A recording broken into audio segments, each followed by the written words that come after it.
ने डंक मार दिया, पीड़ा हुई, लेकिन उसके बाद भी डंक मारने के बाद भी उस बिच्छू को पकड़ करके किसी प्रकार से नदी से बाहर निकाला। ये सनातन धर्म।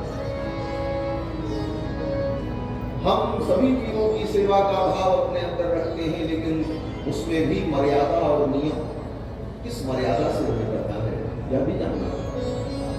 और विदेश में बैठे आका लोग भारत को कमजोर करने के लिए भारत में इन नशीले द्रव्यों का विस्तार और फैलाव, इन चीजों से हमें सावधान होने की आवश्यकता है। कितनी बड़ी चिंता उनकी थी, और वास्तव में ये चिंता हमारे आप सबके लिए।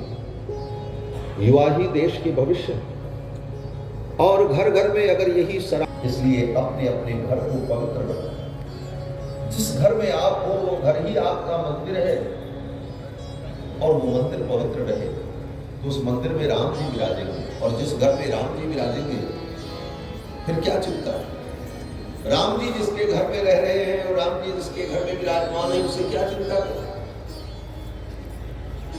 फिर तो राम जी आपके साथ में है, फिर घबराने की कोई बात ही नहीं, फिर तो आपका सब कुछ अच्छा ही है। भक्त लोग कहते हैं कि हमारे साथ श्री रघुनाथ, फिर किस बात की चिंता, शरण में रख दिया रघुनाथ, फिर किस बात की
तो राम जी इसीलिए घर घर में यज्ञ से राम जी का इतना बड़ा संबंध है। मिथिला में भी यज्ञ हुआ, लेकिन पहली यात्रा जो अयोध्या से मिथिला के लिए राम जी चले विश्वामित्र जी के साथ, इस यात्रा में विशेष रूप से राम जी ने महिलाओं का ही कल्याण।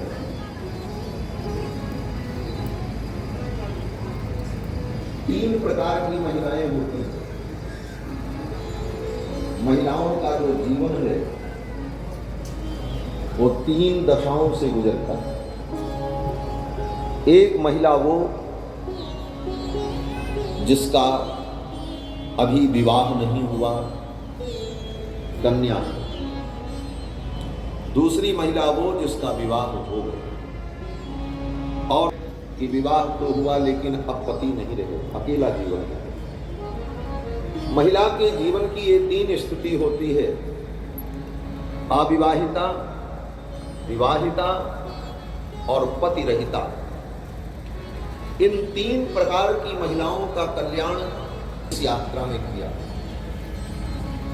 अविवाहिता जिसका विवाह नहीं हुआ, कौन बोले? सीता जी।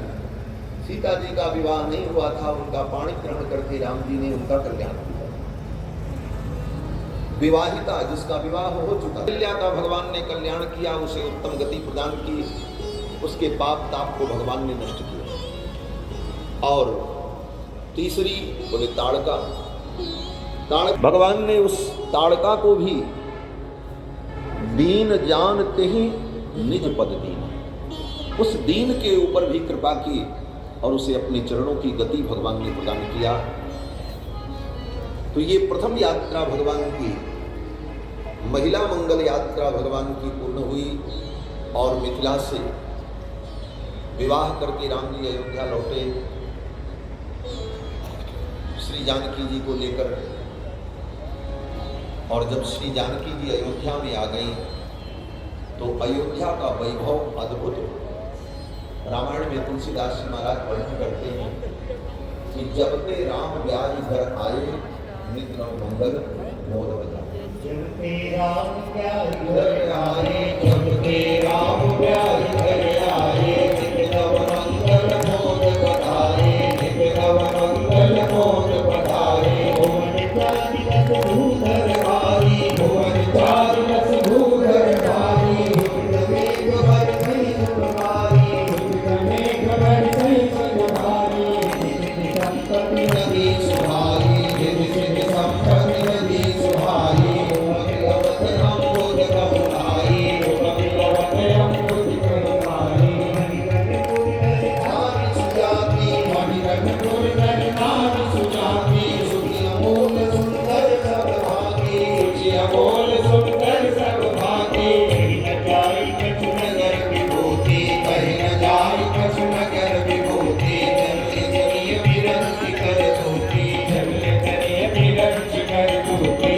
विधि सब पुर लोक सुखारी, अब विधि सब पुर लोक सुखारी। रामचंद्र मुख चंद्र निहारी, रामचंद्र मुख चंद्र निहारी। मुदित मातु सब सखी सहेली, मुदित मातु सब सखी सहेली। हरित बिलोक मनोरथ बेली, हरित बिलोक मनोरथ बेली।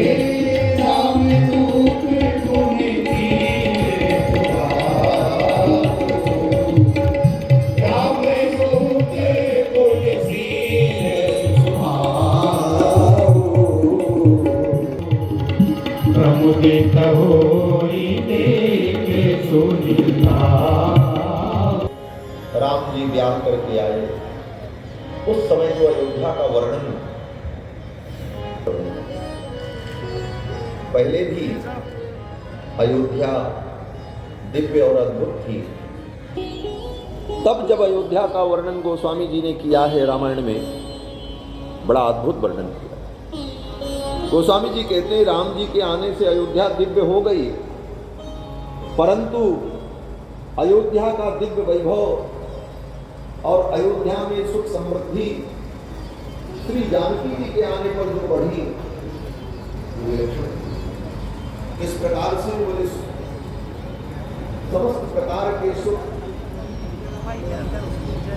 समस्त प्रकार की संपत्तियां